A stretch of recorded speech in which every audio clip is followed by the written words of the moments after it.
ये पूरा संसार एक भवसागर है और इस भवसागर से हे जगदम्बा ऐसी कृपा करना हमें जो पत्नी मिले वो मनोरमा मेरे मन के अनुरूप चलने वाली हो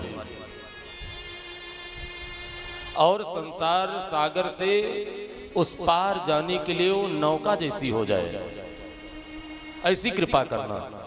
जब भी शादी की चर्चा हो तो आज की कथा से हम विचार करें करदम जी ने क्या किया और शादी जब हमारी हुई तो हमने क्या किया, और जिनकी शादी नहीं हुई है उनको ऐसे ही करना चाहिए। अच्छे अच्छे घरों को हमने देखा है, पत्नी अच्छी नहीं थी तो घर बिगड़ गया, पत्नी बहुत अच्छी थी पति अच्छे नहीं थे घर बिगड़ गया। पति और पत्नी दोनों अच्छे हों, कहीं भी हों, किसी भी स्थल पर हों तो वो घर स्वर्ग हो जाता है। एक चाहे जितना बढ़िया हो, एक अगर कहीं खराब निकल गया तो स्वर्ग भी नरक बन जाता है। करदम जी से जब कहा तो करदम जी ने, और कथा से पूर्व एक बात आपसे कह दें तब कथा में प्रवेश करें। साल में 12 महीने हैं, लेकिन इस बार 12 महीने नहीं है। इस बार कितने महीने हैं? 13 महीने हैं। ये इसकी जब उत्पत्ति हुई पहले अधिक मास नहीं था, इसकी जब उत्पत्ति हुई तो इसका नाम था मलमास। तो ये मलमास जी जहां भी जाते थे तो लोग इनको बैठने नहीं देते थे, और अगर बैठ गए बगल में तो उठ के बगल वाला चल देता था। तो मलमास जी बहुत दुखी हुए, भगवान नारायण के पास गए, प्रभु आपने हमको क्यों बनाया, और जब बनाए हो तो कम से कम इतनी कृपा करो कि हम भी हमारी भी गणना अच्छी लोगों में हो जाए। तो भगवान ने कहा ठीक है, तुमको एक नाम दिए देते हैं अपना, पुरुषोत्तम। तो इस महीने का नाम पड़ गया पुरुषोत्तम मास। 12 महीने जो भी हम कर्म करते हैं अच्छे बुरे, उसकी फाइल जो है वो चित्रगुप्त के पास रहती है। लेकिन जो ये 13वें महीने में जो हम कर्म करते हैं ये फाइल चित्रगुप्त के पास नहीं रहती है, ये भगवान के हाथों में स्वयं ये फाइल रहती है। अच्छे कर्म करते हैं तो कई गुना उसका फल नारायण हमें प्रदान कर देते हैं, और अगर बुरे कर्म हमने कोई किए इस महीने में तो कई गुना उसका फल खराब भी मिलता है। तो हम सभी लोग भागवत जैसे ग्रंथ के समीप बैठे हैं, भागवत की कथा सुन रहे हैं, तो ये अपने को हम कमजोर न माने, ये जान ले कि हमारी फाइल सीधे नारायण के हाथों में है और हम कथा श्रवण कर रहे हैं। बोले भक्त और भगवान की जय हो। तो करदम जी से जब कहा करदम तुम एक काम करो, तुम विवाह कर लो। तो करदम जी तपस्या करने चले गए, और करदम जी ने जो तपस्या की क्यों किया कि जो हमें पत्नी मिले वो अच्छी मिले। हे नारायण, हे गोविंद, हे माधव, ये जो तप करने का जो हेतु है, कारण है, वो पत्नी है। हमें जो पत्नी मिले वो अच्छी मिले। मनोवृत्तानुसारिणीम तारिणीम दुर्ग संसार सागर से कुलोद्भवम, सागर से उस पार ले जाने वाली हो जाए। चूंकि माताएं चाहें तो अपनी कोख में वो ध्रुव जैसे, प्रहलाद जैसे बालक को, भक्त को उत्पन्न कर सकती हैं। माताएं चाहें तो अपनी कोख से राम और कृष्ण जैसे परमात्मा को भी अपने कोख में ले सकती हैं। माताएं चाहें तो अपने कोख में, अपने गर्भ में भक्त और भगवान दोनों को प्रकट करने की सामर्थ्य है। तो करदम जी भगवान से प्रार्थना करते हैं, प्रभु हमें जो पत्नी मिले वो दिव्य हो, संसार सागर से उस पार ले जाने वाली हो।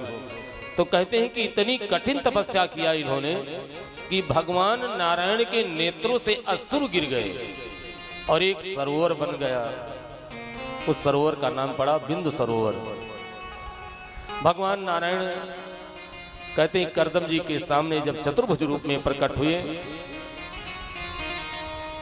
तो करदम जी ने जो भगवान को देखा दोनों हाथ जोड़ के बैठ गए कि किरीटिनं कुंडलिनं शंखचक्रगदाधरं श्वेतोत्पलक्रीडनकं मनः स्पर्शमितेक्षणम्। चतुर्भुज रूप में भगवान शंख चक्र धारण किए हुए प्रकट हुए, दोनों हाथ जोड़ करके बैठ गए। करदम जी ने दोनों हाथ जोड़ के भगवान नारायण से कहा कि जुष्टम बताद्याखिल सत्वरा से संसिद्ध मचड़ो तव दर्शना। बड़े बड़े योगी आपका दर्शन पाना चाहते हैं और पाने के बाद उनकी इच्छा रहती है कि अब किसी अन्य के दर्शन की अभिलाषा नहीं रह जाती है। जब आपका दर्शन पा जाए तो उसे और के दर्शन की अभिलाषा नहीं रह जाती है। तो यद्दर्शनम जन्म भीरीड से सद्धिर ससात ते योगिनो रूढ़ योगा। अगर कोई स्तुति करने के योग्य है संसार में, कोई प्रार्थना करने के योग्य है, तो हे नारायण आप ही हैं। आपका दर्शन पाने के लिए बड़े बड़े योगी जन तरसते रहते हैं। आपका दर्शन पाकर हमारे नेत्र आज सफल हो गए। भगवान ने कहा कि जो इच्छा हो वरदान मांग लो। करदम तुम्हारे ऊपर हम बहुत प्रसन्न हैं। बड़ी बड़ी तपस्या लोगों ने किया, लेकिन पत्नी अच्छी मिले इसके लिए तपस्या किसी ने नहीं किया। इसलिए हम तुम्हारे ऊपर आज प्रसन्न हैं। जो भी इच्छा हो वरदान मांगो। करदम जी ने कहा कि प्रभु क्या मांगना है, आप तो अंतर्यामी हैं, आप घट घट वासी हैं, आपसे क्या मांगना है, आप तो सब जानते हैं। भगवान ने कहा देखो करदम एक काम करना, आज के तीसरे दिन मनु शत्रुपा आएंगे।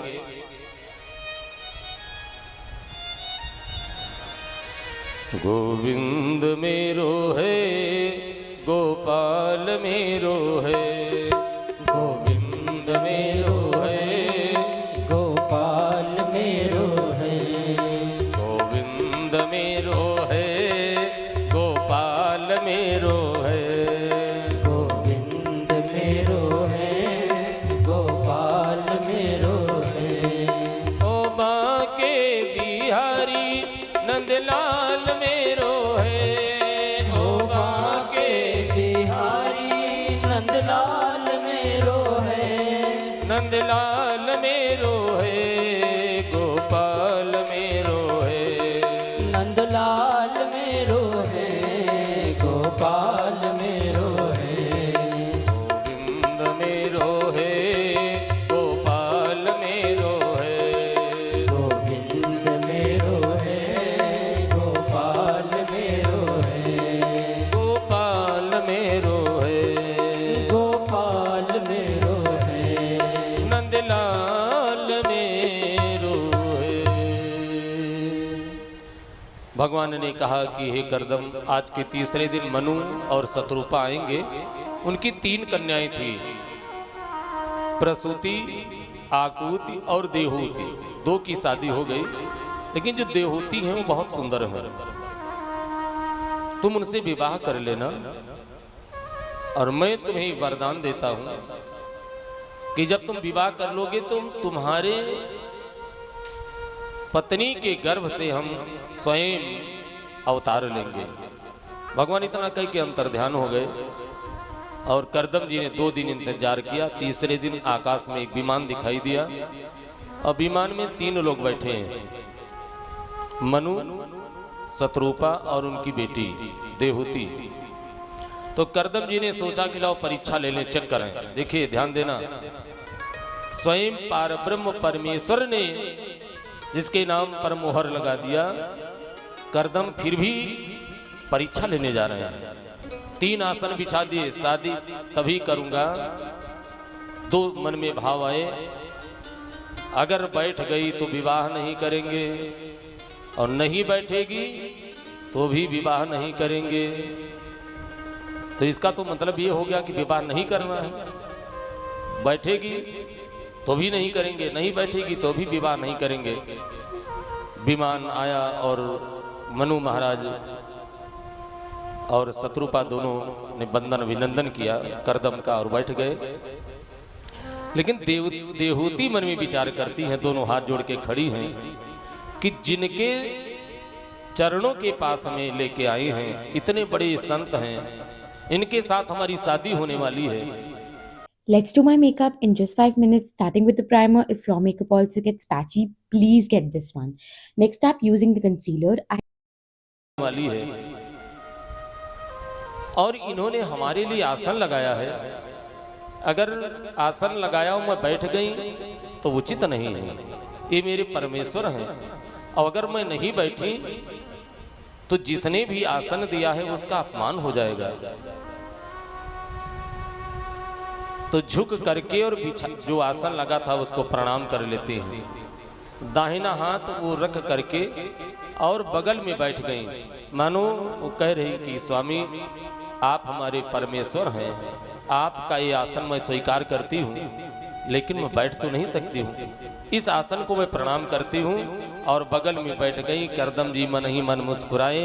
करदम जी ने सोचा बिटिया तो बहुत अच्छी, ये विवाह की योग्य है, एक कन्या विवाह की योग्य है। अब विवाह की जब चर्चा हुई तो एक और शर्त रख दिया, जिस दिन तुम्हारी कन्या के, करदम जी ने कहा, पुत्र उत्पन्न हो जाएगा, उसी दिन हम आपकी कन्या को छोड़ देंगे। जब देहूती की तरफ देखा मनु शत्रुपा ने तो उनके नेत्रों से अश्रु गिर रहे थे। वो समझ गए उसी जगह अपनी कन्या का विवाह, उसी जंगल में देहूती का विवाह मनु शत्रुपा ने करदम जी के साथ कर दिया। अपनी बिटिया को विदा करते हुए वो चल रहे हैं। माँ ने एक बात कही, बिटिया एक ही धर्म एक व्रत ने माँ, एक ही धर्म एक व्रत ने माँ। अब तो मैं जा रही हूँ, तुम्हारे लिए आज से एक ही धर्म है, एक ही व्रत है, एक ही नियम है। एक ही धर्म एक व्रत ने माँ, एक ही धर्म एक व्रत ने माँ। काय बदले मने पति पद प्रेमा, काय वचन मन पति पद प्रेमा। आज से तुम्हारे लिए एक ही व्रत है, एक ही नियम है, कोई दूसरा धर्म नहीं है, केवल अपने पति के चरणों से प्रेम। मनु शत्रुपा बिटिया को विदा करते हुए चले गए। अब देखो करदम ने समाधि लगा दिया, फिर तपस्या में बैठ गए। विवाह ज्यों उनके माता पिता गए वो पुनः तपस्या करने बैठ गए। तो देहूती मन में सोचती हैं कि हमारे पति अब पता नहीं कब आंख खोल दें। देहूती उसी जगह खड़ी रही। महीनों बीत गए, कई वर्ष बीत गए, हजारों वर्ष बीत गए। लिखा 36,000 वर्ष तक करदम जी तपस्या करते रहे। देहूती